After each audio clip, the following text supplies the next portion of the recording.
Well, we are experiencing heavy smoke outside, so we want to get started right now with Tom Sherry. Tom, you said actually the smoke isn't even really going to keep the heat down either. Yeah, no, we are tracking actually some of the hottest days in front of us. Some areas will get to 100 degrees or over 100. I think we're going to get close to it on Tuesday and Wednesday. So here we go with the current air quality. We're at unhealthy now. We're at an AQI, air quality index, of 186. So limit your outdoor activity, and we think the poor air is going to be sticking around at least through Wednesday. And then Thursday, we've got a chance of a weak disturbance headed our way, which may improve things. There you can see that air quality warning. It's everywhere east of the Cascades, and that includes Oregon, Idaho, as well as into western Montana and, of course, Washington State.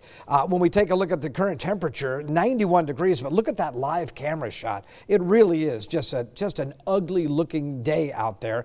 We did so well this summer up until the weekend, and then the wheels just fell off as all that smoke from the wildfires in the surrounding area just moved into the region. We're tracking some rain and some isolated thunderstorms in Oregon. Again, we think we may see showers develop in our area Thursday into early Friday. But in the meantime, we've got this. A low of 65 tonight under smoky conditions. 98 the expected high on your Tuesday. Again, the smoke should continue. And then for the weekend, much cooler. Slight chance of rain Saturday, but at least we're down into the mid and upper 70s. And the overnight low is comfortable too. And because of the poor air quality that we're seeing today, all Spokane City aquatic centers have been closed for the afternoon. Now let's go outside with meteorologist Thomas Patrick. He's live at Cliff Drive. So Thomas, we had hoped the smoke would avoid Spokane, but of course that all changed this weekend. Tell us where most of the smoke is coming from. Yeah, and we actually hope that some of the rain from Sunday could have knocked out some of that smoke from the atmosphere, but not the case because the smoke is coming from all the fires, quite literally all of the fires burning in Washington, Idaho, Oregon, California, even British Columbia have just been pouring into the atmosphere across the western U.S.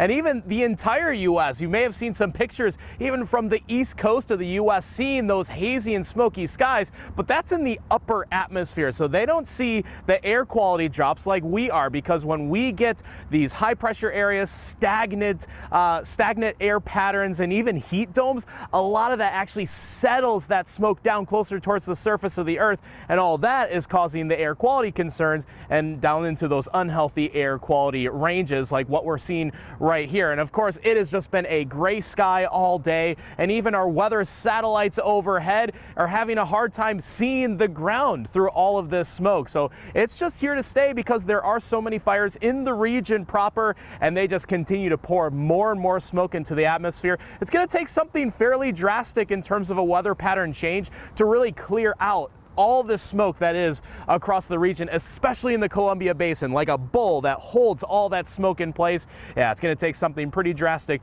to get these air quality numbers back closer to that moderate and good range. Reporting live in Spokane, I'm meteorologist Thomas Patrick. Back to you.